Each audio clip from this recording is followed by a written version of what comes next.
Message है, मैं भूल जाऊंगी, इसलिए हमारी ये ख्याल करने के हमें याद नहीं रहता।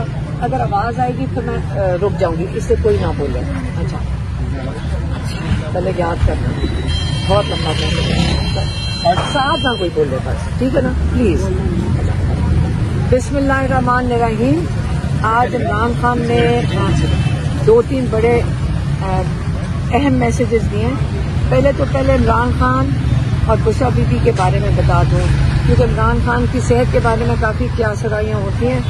इमरान खान की सेहत माशाल्लाह बहुत ज़बरदस्त है, वो बिल्कुल अच्छी सेहत में है और उनकी कोई ऐसा कंप्लेन नहीं है। सिर्फ ये है कि हमारी फैमिली ने दरख्वास्त डाली है उनका कंप्लीट मेडिकल चेकअप हो, क्योंकि लोग कह रहे हैं कि उनको कुछ दिया जाए, चला हो सकता है कि उनको दिया जाए, इससे हम मेडिकल चेकअप उनका कंप्लीट करवाना चाह रहे हैं। हाँ, बुशरा बीबी, उनकी तबीयत नहीं अच्छी, उनको चक्कर आ रहे हैं थोड़े दिनों से, और उनके लिए आज एप्लीकेशन डाली कि एक स्पेशलिस्ट देखे। एक डॉक्टर ने आके पिम्स ने देखा है, लेकिन उसने कोई खास ऐसी कोई बात नहीं बताई, तो इसलिए उनके लिए आज बुशरा बीबी के लिए एप्लीकेशन डाली गई है कि स्पेशलिस्ट आकर उनका मुआयना करे, क्योंकि चलते वक्त वो कहती हैं मुझे चक्कर आते हैं, और उनके लिए अब हमें डॉक्टर चाहिए। ये तो हो गई जो उनकी सेहत के बारे में दोनों की। आगे जो इमरान खान ने जहाँ से शुरू की और उन्होंने बड़ा ताकीद करके कहा, और उन्होंने मुझे भी पूछा कि आप उनको बताते नहीं हो कि ये इमरान खान का मैसेज है। मैंने कहा मैं बताती हूँ कि ये इमरान खान का मैसेज है। तो कहते हैं कि फिर आपको क्यों अटैक कर रहे थे। मैंने कहा ताकि आपकी आवाज़ बंद हो जाए। इसलिए उन्होंने कहा ये यहाँ से शुरू करोगे कि जो मैं कह रही हूँ उस वक़्त वो इमरान खान का मैसेज है। और इससे उन्होंने शुरू किया कि 1971 में हमूदुर्रहमान एक वाक़या हुआ, सानिया हुआ, जिसके अंदर एक शख्स जो जनरल याहिया खान था, उस वक़्त वो इंचार्ज था, मार्शल लॉ उसका था, और पाकिस्तान और ईस्ट पाकिस्तान और वेस्ट पाकिस्तान दोनों अलग हो गए। कहते कि इस सानिया के बाद एक हाई लेवल कमीशन बना जिसको हमूदुर्रहमान कमीशन कहते हैं। इसके अंदर chief justice of Pakistan, Sindh high court और पंजाब हाई कोर्ट के चीफ जस्टिस इस कमीशन को हेड कर रहे थे। 4 साल उन्होंने लगाए तहकीकात में, कई 100 लोगों को उन्होंने इंटरव्यू किया। उनकी जो एडवाइजरी टीम थी उसके अंदर एयरफोर्स, मिलिट्री, जो आर्मी और नेवी के नुमाइंदे शामिल थे जिन्होंने उनकी मदद की ये रिपोर्ट तैयार करने में। और उसकी जो फाइनल कंक्लूजन थी उसमें ये था कि ये जो जनरल याहिया खान था, इसने अपनी ज़ात के लिए, अपना इक़्तिदार को तोसी करने के लिए, लंबा करने के लिए, अपना इक़्तिदार को 10 साल खींचने के लिए इसने ऐसे फैसले किए जिसकी वजह से पाकिस्तान टूटा।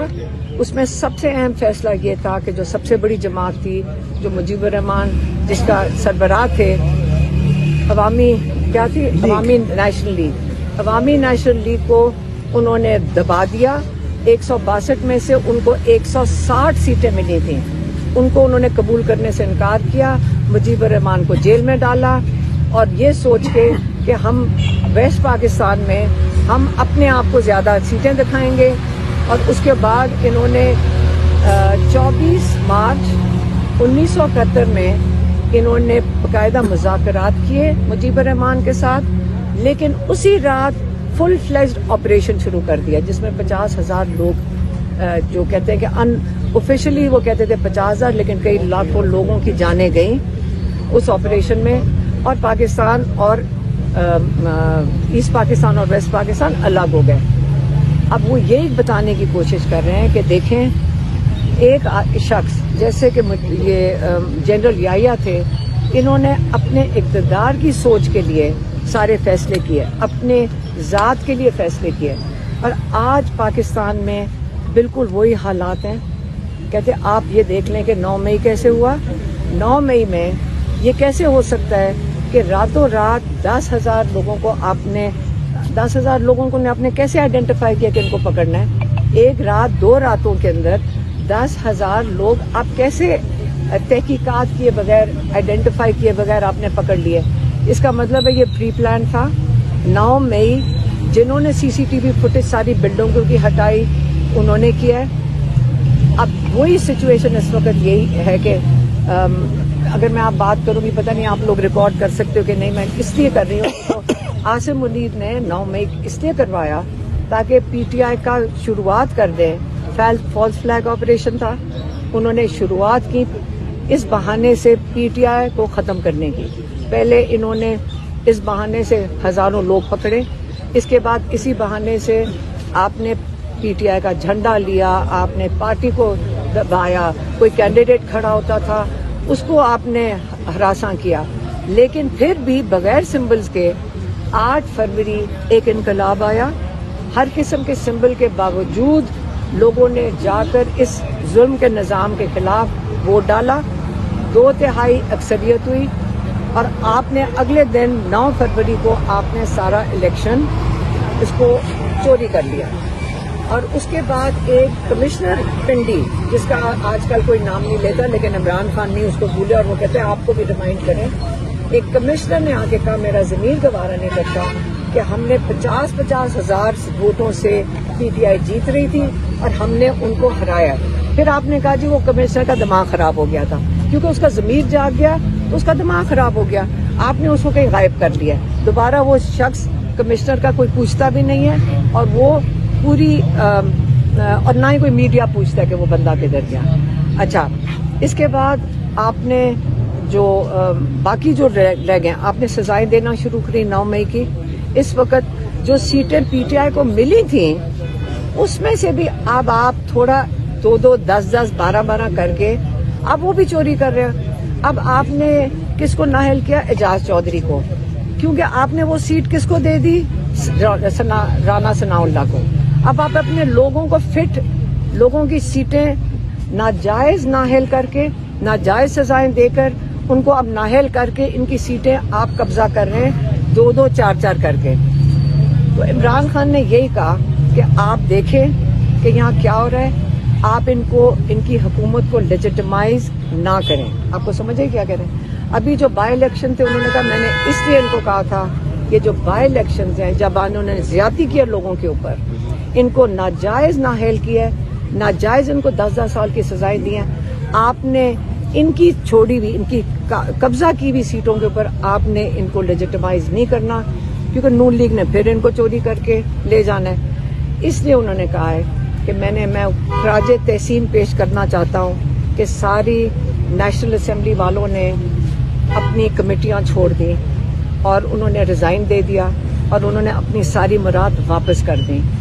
अब मैं चाह रहा हूँ कि आज की जो उनकी उन्होंने जो भेजी हैं डायरेक्शन, उन्होंने कहा कि अब मैं कह रहा हूँ सेनेट की कमेटियों को अब आप छोड़ दें। सारे सेनेटर्स जिन भी कमेटियों में बैठे हैं सारी कमेटियों से रिजाइन करते हैं। ये आज की उनकी इंस्ट्रक्शंस आ गई हैं कमेटियों के लिए।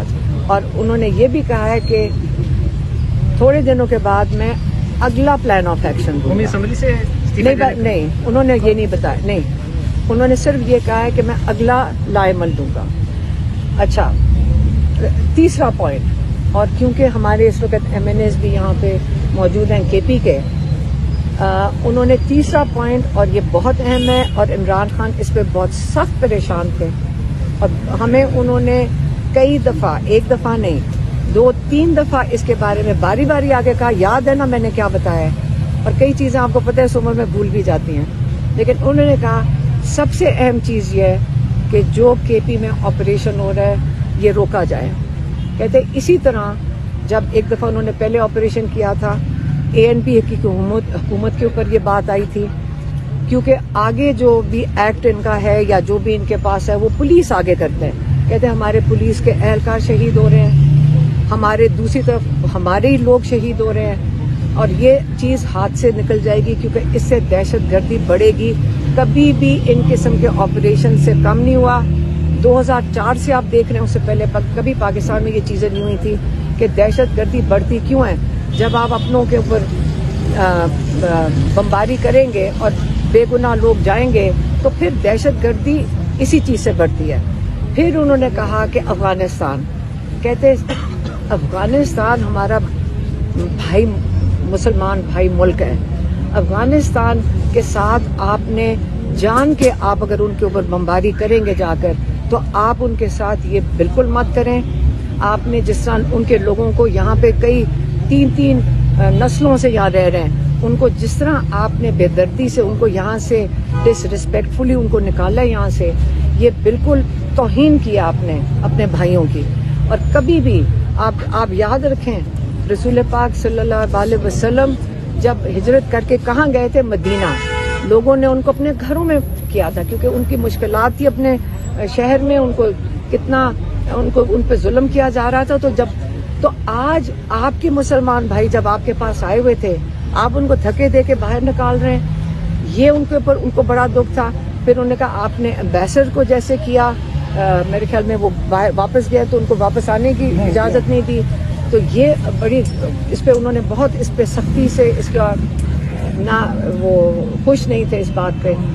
फिर उन्होंने कहा जो ड्रोन अटैक्स पाकिस्तान के अंदर हो रहे हैं और अफगानिस्तान, ये बंद होने चाहिए, ये बंद होने चाहिए। मुज़ाकरात के अलावा दुनिया में अमन का कोई और तरीक़ाकार नहीं है। और ये जो और उन्होंने क्या कहा, उन्होंने कहा ये आसिम मुनीर जो एंटी तालिबान जो लॉबी है उसको खुश करने के लिए कर रहे हैं, और जहाँ पे एक जंग नहीं है ये जंग बना रहे हैं ताकि यहाँ पे इतना फसाद शुरू हो जाए कि उसको दोबारा संभालना मुश्किल हो जाए। इसलिए इस परेशानी में इमरान खान ने कहा है कि मैं सारे अपने केपी के एमएनएस, केपी के एमपीएस सारों को कहता हूँ मिलकर इसके खिलाफ आप आवाज उठाएं, आप इसके खिलाफ आवाज उठाएं, लेकिन आप सारे मिलकर बैठें और अमन जो कहते हैं ना पीस, आप मिलकर इसका हल ढूंढें कि ये पुरअमन तरीके से यहाँ पे ये चीज खत्म हो।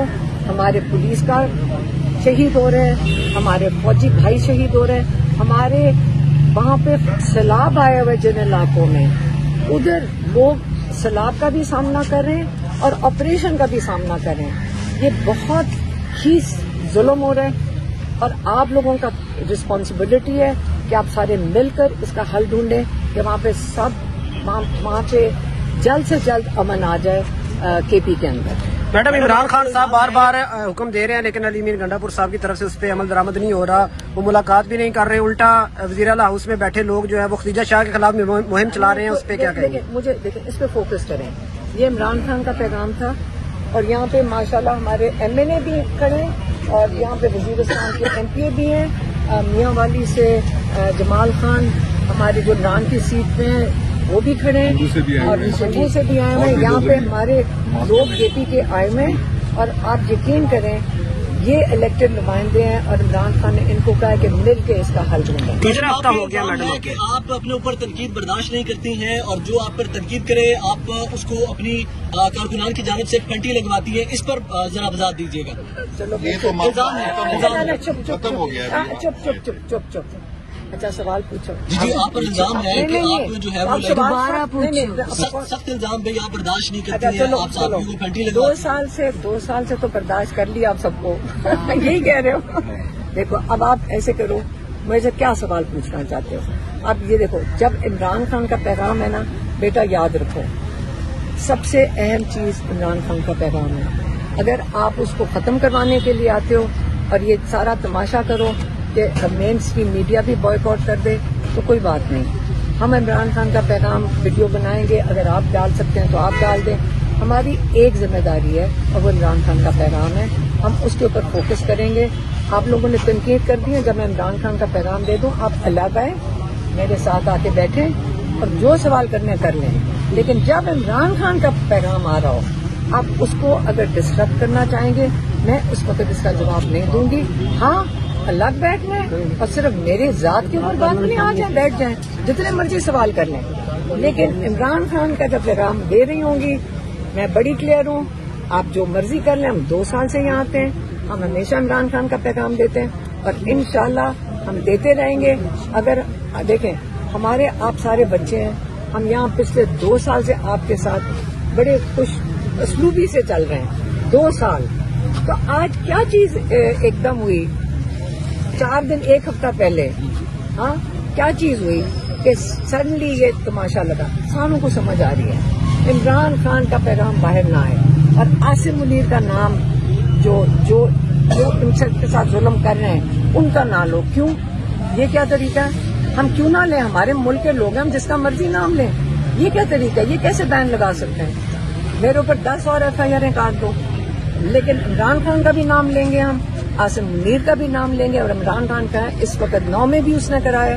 इमरान खान ने कहा है जो मेरे पर जुल्म हो रहा है, मेरी बीवी के ऊपर जुल्म हो रहा है, जितने कारकुनों पर जुल्म हो रहा है, आसिम मुनीर का डायरेक्ट ऑर्डर है। इस वक्त पाकिस्तान में आसिम लॉ है और यहाँ पे इस वक्त डफर डाकू गैंग का अलायंस के तहत मुल्क में इस वक्त वो चल रहा है। और ये जो जुल्म है दुनिया में कौन सी जगह है? आप जरा ब्रिटेन में देखें, इतनी सी चीज होती है कि जी उन्होंने गाड़ी गलत से सारी इस्तेमाल कर ली, मिनिस्टर रिजाइन करके चले जाते हैं। नेपाल के नहीं, वो छोड़ो ना, भी वो नेपाल का तो ये बेचारे डर जाएंगे। हाँ अच्छा देखो, इसलिए मैं कह रही हूँ कि इखलाकियात याद रखें, एक लफ्ज इखलाकियात। इमरान खान ने कहा कि कल जरूर बात करना इखलाकियात के बारे में। जब इखलाकियात खत्म हो जाएंगी उसके आपके पास क्या रह जाएगा? चाहे आप मीडिया में इखलाकियात होनी चाहिए, चाहे आप हुकूमत में इखलाकियात, मॉरल अथॉरिटी उसको कहते हैं। तो जब आप चोर और डाकू को ऊपर बैठाएंगे तो नीचे सारे कहेंगे सारे चोरी डाकू करो। और इसी तरह जब आप जाके मीडिया में बच्चों हम आपके साथ बड़ी खुशी से चलेंगे, ना ही मैंने इनकार किया है, लेकिन जब मैं इमरान खान का पैगाम देने लगती हूँ मैं सबको बता देती हूँ कि सारे चुप से खड़े हों, क्योंकि मुझे भूल जाते हैं। इसमें उम्र में याद रखना और हमारी बहुत बड़ी जिम्मेदारी है कि इमरान खान का पैगाम जितना सही तरीके से पहुंचा सकें। अच्छा मैडम, ये बताइएगा चेयरमैन PTI आज उस रोज के वाक़े पर माजरत करके गए मेन स्ट्रीम मीडिया से, तो आपकी जानिब से मजम्मत नहीं आई? नहीं, आपके सामने वाक़या पेश आया, आपको चाहिए था, आप कम से कम ये कह सकते थे कि आप खड़े हैं, आपके सामने कैसे तमाशा न लगाया? देखिए मेरी बात, आपने मजम्मत नहीं की। आप थे जी आप थे, आपने नहीं, एक सेकेंड, आपने शायद अगर आप उस सिचुएशन में अगर आपने देखा ना हो तो मैं ही तो सारों को रोक रही थी कि रुक जाएं, मुझे इमरान खान का मैसेज देने दें। मैं रोक रही थी कि नहीं, तो इसलिए उस दिन भी रोका था जब मुझे किसी ने उठा के अंडा मारा था, उसके बावजूद मैंने इमरान खान का मैसेज दिया। मैडम अंडे वाला जो वाकया है, हाँ। अगर हम उसको देखते हैं और दूसरा उससे अगले रोज है जो तशद्दुद वाला वाकया एक पेश आया, जब 7 सेकंड के अंदर आपके कारकुनान ने रिएक्शन दिया, इतना क्विक रिस्पांस किया, वो बाद में नागवार गुजरी, आपको अंडा जिन्होंने मारा 100 मीटर के फासले पे उनकी गाड़ी खड़ी है और आपके कारकुनान भी वहां पे खड़े हैं, तो किसी ने उनको पकड़ा नहीं है? उस वक्त क्यों नहीं रद्दमल दिया गया? कारकुनान ने उस वक्त क्यों नहीं पकड़ा? जो मैंने वीडियोस देखी है ना जी, जो उसके बाद जो वीडियोस देखी हैं उन्होंने उनको पकड़ा, वो सारी वीडियो एविडेंस सारी सोशल मीडिया पे, मैडम वो जो प्लेस थी वहाँ पे सारे कारकुनान सोशल मीडिया में मैंने देखा है। पुलिस ने उनको बाहिफाजत निकाला है, यहाँ SHO एजाज से पूछा है, उन्होंने कहा हमने उनको अरेस्ट करके ले गए थाने, और उसके बाद उन्होंने कहा ऊपर से हमें पैगाम आया और हमें उसको छोड़ दिया। ये उन्होंने अरेस्ट किया था और ये ले गए थे, और फिर इनको ऊपर से ऑर्डर आया कि उनको छोड़ दो, फिर उन्होंने छोड़ दिया। Thank you. मैडम आपने मुद्दुर्रहमान कमीशन का हवाला देते हैं, लेकिन जनरल कमर बाजवा की रिटायरमेंट के आखिरी दिन ये क्लियर कर गए थे कि वो एक फौजी गलती नहीं बल्कि सियासी गलती थी। तो क्या जनरल कमर बाजवा झूठ बोलते हैं या मुद्दुर्रहमान कमीशन गलत है उसकी जो रिपोर्ट है? क्योंकि वो क्लियर करके थे रिटायरमेंट के आखिरी दिन की एक सियासी गलती थी। देखें 3 सुप्रीम कोर्ट के जजेस, 4 साल, एक सुप्रीम कोर्ट का चीफ जस्टिस, पंजाब और सिंध के जजेस चीफ जस्टिसेस, और वो वक्त जरा फर्क थे, आज से बहुत फर्क थे, बड़े रिस्पेक्टेड जजेस थे, और उन्होंने जो रिपोर्ट लिखी है तो बेहतर है, उन्होंने कई 100 लोगों को इंटरव्यू किया है। उस रिपोर्ट को अगर आप समझना चाहते हैं और आपके लिए भी अच्छा होगा कि बाजवा साहब क्या कह रहे हैं, आप रिपोर्ट पढ़ लें, या मिलती है बाजार में, सब जगह मिलती है, ठीक है। और आर्मी फोर्सेस के चीफ